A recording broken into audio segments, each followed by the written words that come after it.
ఈ security guard అందరూ ఏం చేశారంటే ఆయన కింద పెట్టేసి అందరూ మూగేశారు. అంటే ఎన్ని వచ్చినా సరే వీడియో ఎవరు లైక్ చేయండి, షేర్ చేయండి, సబ్స్క్రైబ్ చచ్చిపోతే సెక్యూరిటీ గార్డ్ చచ్చిపోతారు. కానీ దొరికేది కాదు. బైబిల్ గ్రంథంలో ఏముందంటే యెహోవా యందు భయభక్తులు ఆయన దూత కావలి ఉండి ఆయన వారిని రక్షించును. అంటే ఏదైనా ప్రమాదం జరిగితే దూతకి జరగాలి తప్ప, కాపలాదారుడికి జరగాలి తప్ప నీకు ఏ ప్రమాదం జరగదు. మనం ప్రార్థన చేస్తాం కదా, ప్రార్థన చేసిన వెంటనే దేవుడు నీ యొక్క మనసును మార్చి దేవుడు నిన్ను ఒక కాపరిగా ఆయన ఉంటాడు. ఆ కాపరి ఏం చేస్తాడంటే, ఇదిగో అబద్ధం అనేది బయట ఉంటాయి, మరి లోపలికి పంపించమంటావా అని అడుగుతాడు.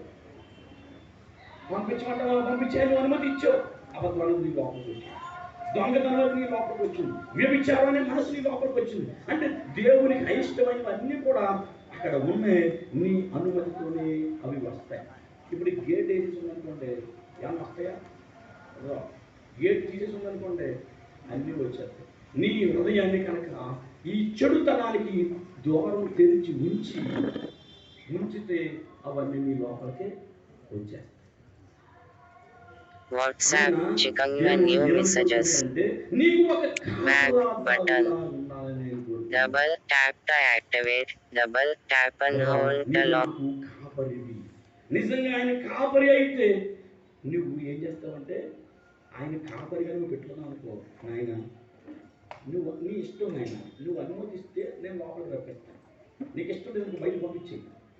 కాపలాదారుడికి నువ్వేం చెప్పాలంటే, ఇదిగో నీకు ఏ మాత్రం అనుమానం కలిగి ఉన్నా సరే నా దాకా పంపించొద్దు అని బయట కాటి నుంచి అడ్డే పంపించేసేయి, నాకు ఫోన్ చేయవలసిన పని లేదు. ఇదిగో నీవు పెర్ఫెక్ట్. మన సెక్యూరిటీ గార్డ్ ఎవరంటే ఆయన పరిశుద్ధుడు, ఆయన పవిత్రుడు, ఆయన బలవంతుడు, ఆయన ఉన్నతమైన వాడు, ఆయనకు అన్నీ తెలిసినటువంటి వాడు ఆయన. కాకపోతే నీ హృదయానికి ఒక కాపలాదారుడుగా ఉండాలి. ఆయనకి అన్నీ తెలుసు, ఆయన బలవంతుడు కూడాను. ఎంత ఎంత దుష్టుడైనా సరే, ఎంత చీకటైనా సరే, అది ఎంత బలవంతమైనదైనా సరే, దేవా నీ అనుమతి లేకుండా అది నా క్యాంపస్లోకి అడుగు పెట్టడానికి